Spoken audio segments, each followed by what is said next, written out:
보수 정당이 수도권에서 무소속 후보 한 명까지 포함해야 17석입니다. 2017년 탄핵에 대한 완결적 선거였다. 당선자 103명이 됐어요. 2016년보다 훨씬 더 정무적 판단력이 떨어지는 분들이 좀 들어와 있어요. 김종인 비대위도 얘기가 나오지만 저는 그거는 아니라고 봐요. 4.15 총선이 보수 야당의 역대급 참패, 여당의 압승으로 끝났습니다. 특히 제1야당인 미래통합당은 과반에 한참 미치지 못하는 103석을 얻는데 그쳤습니다. 4년 전 총선을 시작으로 연전연패를 거듭하고 있는 미래통합당. 그들에게 과연 미래가 있을까요? 박성민 정치 컨설턴트와 함께 4.15 총선 결과를 분석해보겠습니다.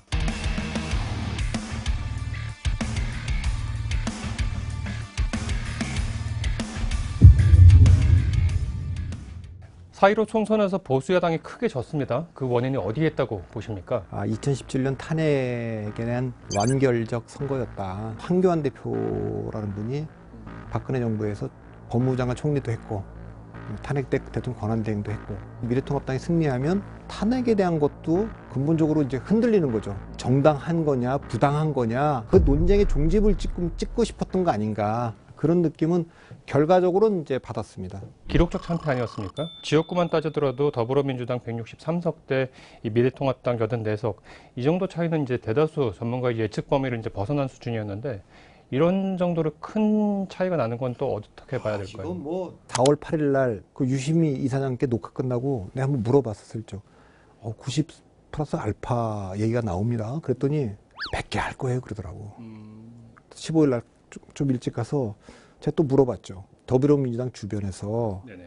단독 가반 얘기가 나오는데 그러면 수도권에서 100석을 넘긴다는 얘기인데 지역구만 갖고 가반이 되겠냐. 가능하다는 거예요. 그 정도라면 볼 것도 없어. 미래통합당 서울에서 한 놈도 안 돼. 뭐 이렇게 얘기할 정도로 판이 끝나 있어야 되는데 66% 투표율이라는 건 2007년 대통령 선거 투표율이 63%였거든요. 굉장히 높은 겁니다. 이례적으로. 그럼 양진영이 다 나온 건데 지역구 단독 가반이 넘는 결과가 나왔다는 거는 저는 일단 예상을 못했고 그때 경향신문에 뭐 민주당만 빼고란 칼럼도 있고 기소할 때 공소장을 공개하냐 마냐 뭐 이거 갖고도 논란이 있고 안철수 국민의당은 지역구는 내지 않고 비례대표만 내겠다. 미래통합당은 미래한국당이라는 당을 만들고 사실상 후보단일화가 보수 쪽은 다 된 거죠. 선거 기간에 들어와서는 몇 번의 변곡점이 있거든요. 미래통합당의 선대위가 우왕좌왕하고 더불어민주당이 승리하겠구나 생각을 했는데 163석 지역구에서 그거는 뭐 전혀 예상을 못했습니다. 그런 결과는 그럼 어떻게 받아들여야 될까요? 보수 진영이 조금 몰락하는 조짐은 제가 좀 오래전에 읽었기 때문에 한국의 주인이 바뀌고 있다. 주류 교체가 되고 있다라는 얘기를 했는데 1990년에 3당 합당 이후에 한국은 보수가 상수였거든요. 네. 민자당 대 반민자당, 한나라당 대 반한나라당. 근데 2017년 이후에는 민주당 대 반민주당 구도가 됐어요. 한국에서 보수는 더 이상 주류가 아니구나. 비주류구나. 2010년 지방선거 때 그때 천안함 사건도 있었고 뭐 무상급식도 이슈가 있었는데 50대 이상에서는 이겼지만 40대까지는 다 져요. 네네. 2011년 서울시장 보궐선거 박원순 시장이 될 때인데 거기 똑같이 20대부터 40대까지 집니다. 출구조사를 놓고 보면 문재인 후보가 20대, 30대, 40대에서 다 60%를 넘어요. 근데 2017년 대통령 선거 때부터는 50대도 지는 거예요. 이번 선거를 보면 나중에 출구조사나 이거 좀 더 자세히 봐야 되겠지만 60대 이상에서도 더불어민주당 후보들이 상당한 정도로 올라와요. 득표가. 지역적으로도 PK는 거의 다 접전이에요. 충청이고 수도권은 말할 것도 없고 강원도도 지금 그렇고 1990년 3당 합당할 때는 이제 호남만 딱 고립되고 딱 포위 전략이었던 지금은 이제 TK 빼고는 나머지 민주당이 외연을 상당히 확정을 한 거죠. 동쪽으로도 하고. 과거에는 그 보수정당이라는 게 보수파와 개혁파가 세력이 엇비슷했어요. 이해창, 이명박, 박근혜로 넘어가면서 점점 TK 중심으로 가고 개혁파들이 설 자리가 없다가 결정적으로 이제 박근혜 대통령 들어와서 2016 총선 때부터는 거의 개혁파가 씨가 마른 과거엔 그 정당에 남원정도 있고 이런 분들 보고 찍었는데 남경필, 원희룡, 정병구 이런 분들 황교안 대표가 들어와서는 자유파라는 말을 과거엔 잘 안 쓰던 이념적인 용어인데 점점 우측으로 들어갔지 않았습니까? 그 사이에 이제 중원에 있던 분들은 다 이탈을 하고 2018년 1월 달 이미 그때 당시에 박성민 대표님께서는 자유파라고 하는 프레임에서 벗어나지 못한다면은 미래가 없다. 더 퇴행했다고 봐야죠. 작년에 한교안 대표가 들어와서 전당대회 때도 5.18 관련된 막말이다 이런 얘기를 많이 하는데 적어도 하면 안 되는 말은 뭐냐면 한 사회가 한 국가 안에서 한 공동체 안에서 역사적으로 평가가 끝난 거 그것을 공당이 부정하면 안 된다고 봐요. 저는 캠페인 전문가니까 캠페인 전문가는 뭐에 관심이 있냐면 무조건 1번 찍는 분들에 대해서 관심이 좀 덜하고 무조건 2번 찍는 분들에 대한 관심도 없어요. 그러면 저는 뭐만 보냐 스윙하는 분들, 그러니까 계속 보수정당을 찍었다가 뭐 마음에 안 들면 이탈하거나 계속 민주당을 찍었다가 마음에 안 들면 이탈하는, 주로 거기 이제 관심을 갖게 되는데, 그 민심에 역사관의 문제든 뭐 막말에 관한 문제든 그런 주장이 다수에게 받아들여져서 선거에서 이길 가능성은 없다. 그건 제가 얘기할 수 있거든요. 그래도 이번 총선에서 이른바 이제 막말 정치인, 사람 이름을 거명하기엔 그렇습니다만 그런 분들 많이 낙선하셨지 않습니까? 그러니까 이제 그게 이제 대중들의 평가인데, 피해자가 있는 사건, 그 세월호도 마찬가지죠. 명백히 그 얘기에 피해자를 공격하면 저는 안 된다고 봐요. 약자들, 소수자들, 장애, 이걸 그래서 사실 트럼프가 등장하기 전에는 미국에서도 흑인들 비하하는 말은 쓰면 안 되는 거, 차마 그건 쓰면 안 되는 말이잖아요. 기준이 다 무너져 버렸어요. 민주당의 극단적 주장을 하는 분들이 없는 건 아니에요. 그렇지만 집단적으로 보면 학습 효과가 있어서 선거 때는 민주당이라는 당은 그걸 통제하는 리더십이 작동한 거예요. 이번에도 보면 열린민주당이 조국을 다시 끌어들이는 정국이 될 것 같다 그러면 어쨌든 그걸 탁 눌러주는 힘이라는 게 있잖아요. 미래통합당이 보면 그게 안 되는 거예요. 우선순위도 판단이 안 되고, 지금은 선거 때 더 쇼도 민주당이 더 잘하고 집권해서 자기들 정체성으로 돌아가는 것도 화끈하게 가고, 과거에 보수정당이 이렇게 했죠. 지금 민주당처럼 했지. 의석수에서는 거의 더블 스코어에 가까이 차이가 났지만 두 정당 득표율 차이가 8.4%포인트 차이에 그쳤는데, 그래도 득표율에서는 이 보수정당, 미래통합당이 어느 정도 표를 얻었다. 이게 뭐 이제 어느 정도 얻었다라고 얘기를 하면, 그 과거에 이 나라의 수십 년간 주류였고 상수였던 보수 입장에서 지금 얼마나 위상이 그 떨어졌는가를 알 수가 있는 거죠. 사실은 자유한국당일 때는 갤럽 조사로 비호감도가 5배까지 간 적이 있어요. 호감을 간다가 15%고 비호감도가 75%니까 5배까지 간 적도 있고, 제가 선거를 해보면 비호감도가 2배만 높아도 선거에서 이기기 어려워요. 호감도가 2배가 높으면 떨어지기가 힘들고. 이건 뭐 손대기가 어려운 정도였겠네요. 아니, 선거라는 게 그렇거든요. 유권자가 정당이든 인물을 선택할 때 좋아해서 찍거나 필요해서 찍거나 상대가 싫어서 찍거나 해요. 근데 그중에 에너지가 가장 센 게 뭐냐, 동력이 센 게 세 번째예요. 상대가 싫어서 찍는 거거든요. 야, 우리가 이 문재인 대통령을 좀 혼내줄 거냐, 한교안과 미래통합당을 혼내줄 거냐. 그런데 야당은 보통 선거 전략은 뭐냐면 정권 심판론이기 때문에 민주당이나 문재인 정권에 대해서 반대를 강화하는 게 기본 선거 전략이에요. 그런데 지금 자유한국당이나 지금 보수정당은 그걸 1번으로 하면 안 된다. 워낙 비호감도가 높기 때문에 보수정당에 대한, 그게 자유한국당이나 미래통합당이죠. 거기에 대한 반대를 누그러뜨리는 전략이 1번 전략에 대해 아주 이례적인 전략이에요. 먼저 해결해야 될 선결 과제가 있다는 말씀이시죠? 그렇죠. 저희가 아직 부족하고 저희가 잘못했는데 이만큼 아직 변하지 못한 거, 혁신 못하고 이러기 때문에 앞으로 그래야 되는데, 우리 지지표를 그건 결집 안 시켜도 이미 똘똘 뭉쳐 있는데 자기네 정당에 대한 비호감도를 낮출 노력을 안 했어요. 그럼 왜 안 했을까 내가 곰곰이 생각해 봤어요. 2016년도 공천이 문제예요. 2016년도 공천이 그 유명한 그 소위 그 옥새 파동 있었던 공천이에요. 그때 국회의원 122명이 돼요.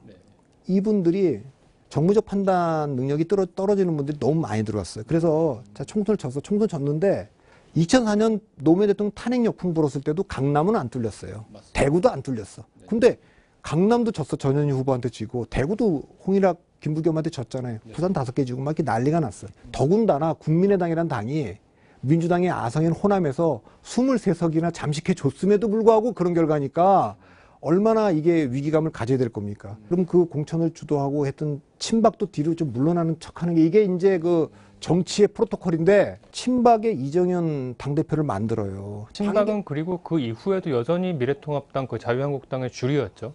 중심이었고요.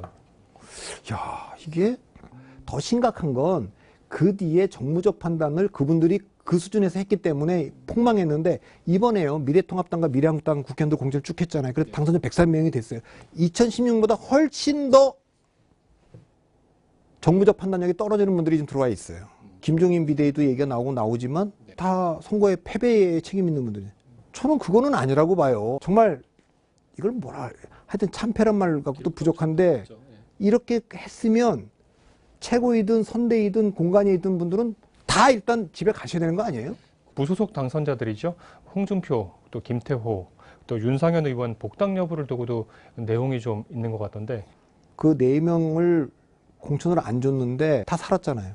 그러면 거기에 보수 지지자들이 공천이 명백히 잘못됐다는 걸 선거 결과로 보여준 거 아닙니까? 저분들이 그 다음날로 복당을 시켜야지. 대표에 좀 생각이 있는 분들은 이분들 복당 지금 서두를 일 아니다. 아니 지금 보수 진영이나 당이 폭망을 했는데 하루라도 빨리 이분들하고 힘을 합쳐야 된다 이렇게 나와야 되는데 지금도 다 계산들 하고 있는 거예요. 누가 들어오면 내가 원내대표 안 될 거 같고, 누가 들어오면 내가 당대표 안 될 거 같고, 누가 들어오면 내가 대통령 후보 안 될 거 같고. 아니 사람들이 보기에는 다 망했는데 그 사람들 다 들어와도 그걸로 안 되는 건데 지금 그러고 있으니까.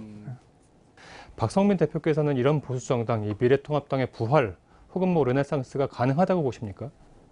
그럼 세상에 불가능한 게 어디 있습니까? 예, 그리고 뭐 민주당이 과거에 소위 말 폭망했을 때 2007년 대선에서 530만 표나 치고 2008년 선거 때는 비례대표까지 합쳐서 81석인가 했는데 지금은 180석 하는 정당이 됐잖아요. 그 2008년이니까 불과 10년 남짓인데. 그리고 아까도 말했지만 보수 미래통합당이 얻은 득표율이 40%를 넘었고 다음 대통령 선거부터 결과가 어떻게 될지 그건 알 수가 없어요. 적어도 민주당에 대해서 비판적이었던 진중권 교수나 금태섭 의원이나 이 정도를 좋아했던 사람들까지는 인정하는 정당 후보 찍을 수 있는 그 정도까지는 가져야 뭐가 얘기가 되는 거 아니냐. 그런 후보가 누구, 그런 정당이 누구, 어떻게 변해야 되는 건지 모르지만 목표점을 최소한 거기는 두고 뭐 혁신해야 될 거 아니겠어요? 그런 정도의 혁신, 가장 전제조건 딱 한 가지만. 인물이죠, 인물. 결국 사람, 그러니까 그 모든 게 응축된 게 사람이잖아요. 한국에서는 특히 대통령 후보는 그 인물이 당도 바꿀 수 있다고 믿기 때문에 그 정도까지 지지를 얻을 수 있는 인물을 대통령 후보로 만들 수 있냐 없냐.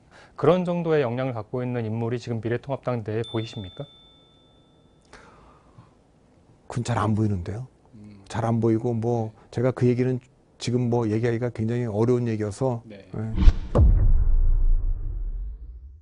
총선 직후 이제 인터뷰를 보면 민주당이 잘해서 이겼다기보다 야당이 너무 못해서 심판을 받은 선거, 그런 진단은 지금도 여전히 유효한가요? 민주당도 공천 과정을 지켜보면서 청와대 출신의 586들 친문이 건재하고 판사, 검사, 변호사들 영입을 많이 했는데 제가 그때 받은 느낌은 뭐냐면 지난 3년간 해왔던 사법개혁, 검찰개혁을 앞으로 2년간 더 세게 하겠다는 거다. 만일에 집권당이 그 앞에 3년 동안에는 이제 우리가 그런 정책 어젠다를 집중했다면 남은 2년간은 좀 경제에 좀 집중해야 되겠다. 이런 메시지를 좀 줬으면 어떨까. 뭐 이용우 후보처럼 카뱅 사장도 들어오고 그랬지만 그런 메시지가 굉장히 약했던 공천이에요. 그런 점은 제가 늘 아쉬움을 갖고 있죠. 사실은 이제 지금부터는 또 다른 이제 과제가 시작되는 걸 텐데 여당으로서는 어쨌든 더 많은 의석수를 확보한 만큼 책임감의 크기도 더 커졌을 텐데요. 그 책임감, 그 이제 열린우리당 시절에 생각나는데 152석을 해줬더니 사람은 자기 아는 얘기하게 돼 있어요. 무슨 얘기를 자주 하는 건 그게 중요해서가 아니라 그것만 알기 때문에 그러는 거예요. 152석이 됐을 때 부동산 가격이 막 폭등하고 막 이럴 때인데 4대 개혁입법, 국가보안법, 뭐 사학법, 언론법 뭐 이런 거 했잖아요. 과거사법. 그 국민의 관심사항이 아니에요. 그거 하다 폭망했어요. 제가 걱정하는 건 이겁니다. 그 이해찬 대표가 그것 때문에 이제 얘기한 건데 검찰개혁 윤석열 얘기하지도 마라. 그분들이 얘기하는 게 이게 중요하다고 얘기하잖아요. 그분들은. 중요해서가 아니라 아는 게 그것밖에 없기 때문에 얘기하는 거예요. 집권당이 경제 얘기를 못하는 이유가 뭐냐. 그걸 아는 사람이 없기 때문에 얘기를 못하는 거예요. 중요하지 않아서가 아니라. 중요하지 않아서가 아니라 지금 인공지능 시대고 코로나19 이후에 세상에 어떤 그 뉴노멀이 오는데 그걸 아는 사람이 없어.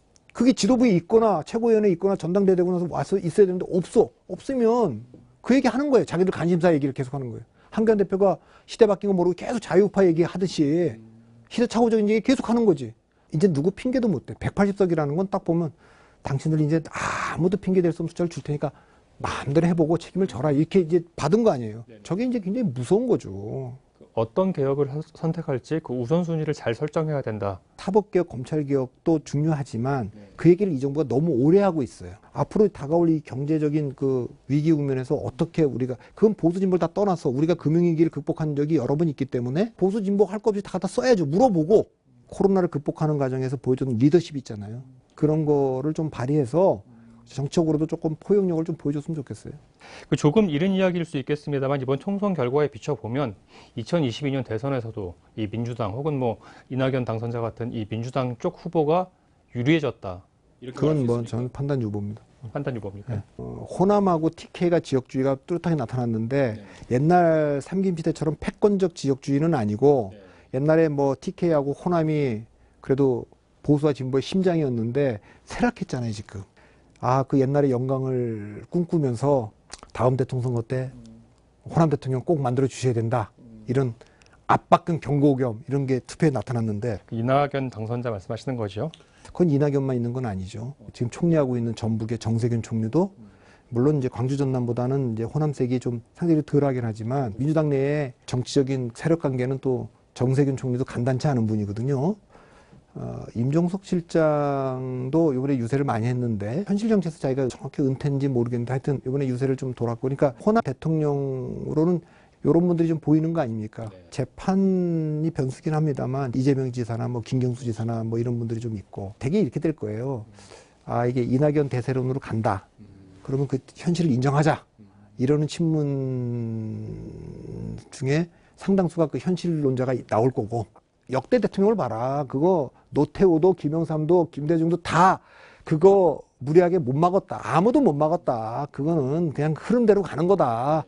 이명박도 박근혜한테 갔다. 뭐 그게 어떻게 막냐. 노무현도 정동영한테 후보 줬는 그건 못 막는 거다. 그러니까 가자. 이제 이런 파가 있고 아 그래도 우리가 친문 직계 믿을 수 있는 이제 그런 분들은 조국 장관도 지금 어려움에 처해 있고 유시민 장관은 안 하겠다고 하고 김경수 지사는 지금 재판 중이고 당선된 김두관도 있고 다 있지만 또 압니까 세상 일이라는 건 조국 장관이 부활할지 유시민 장관이 불려 나올지 그건 아무도 그런 건 있을 수 있고 박원순 시장이나 뭐 이재명 지사나 이런 분들은 다크호스로서 친문 직계 주자가 없는 그 틈을 이용해서 우리도 있다 이렇게 어필하고 있고 지금 수많은 지금 그 젊은 또 당선자들 중에 다크호스가 있을 수 있죠. 그러니까 여건은 지금 많아요. 이렇게 많은데 핵심은 이제 1등으로 올라와 있는 그 이낙연 받아들일 거냐 아니면 좀 새로운 후보를 만들려고 특히 이게 친문 직계 후보면 이게 약간 이제 권력 투쟁이 되면서 균열이 올 수 있죠. 그건 이제 항상 그래 왔으니까 우리나라 권력의 역사를 보면 야권은 지금 뭐 후보군이 그냥 거의 전멸하다시피 했지 않습니까? 4.15 총선 결과를 보면은 그 어느 때보다도 이 진보, 이 보수 양쪽이 확실히 이제 분화가 되는 모습을 보였지 않습니까? 근데 과거에 이제 4년 전 총선만 하더라도 이 제3의 세력, 뭐 제3정당이 있었는데 이게 참 이것만 생각하면 제가 가슴이 답답해요. 왜요? 그러니까 한국엔 세 부류가 있는데 문재인 대통령을 지지하는 사람이 저렇게 많다는 거에 절망하는 사람과 아직도 저 미래통합당을 지지하는 사람이 저렇게 많다는 거에 분노하는 사람과 양세력이 저렇게 많다는 거에 좌절하는 사람들이 있지 않습니까? 정치라는 건 전쟁과 스포츠 사이를 왔다 갔다 하는데 전쟁으로 가까이 가면 상대를 죽일 적으로 보는 거고 스포츠로 가까이 가면 상대를 이길 경쟁자로 보는 거잖아요. 근데 우리 정치는 지금 이길 경쟁자로 보는 게 아니라 죽일 적으로 보는 거예요. 이 진영 논리라는 건.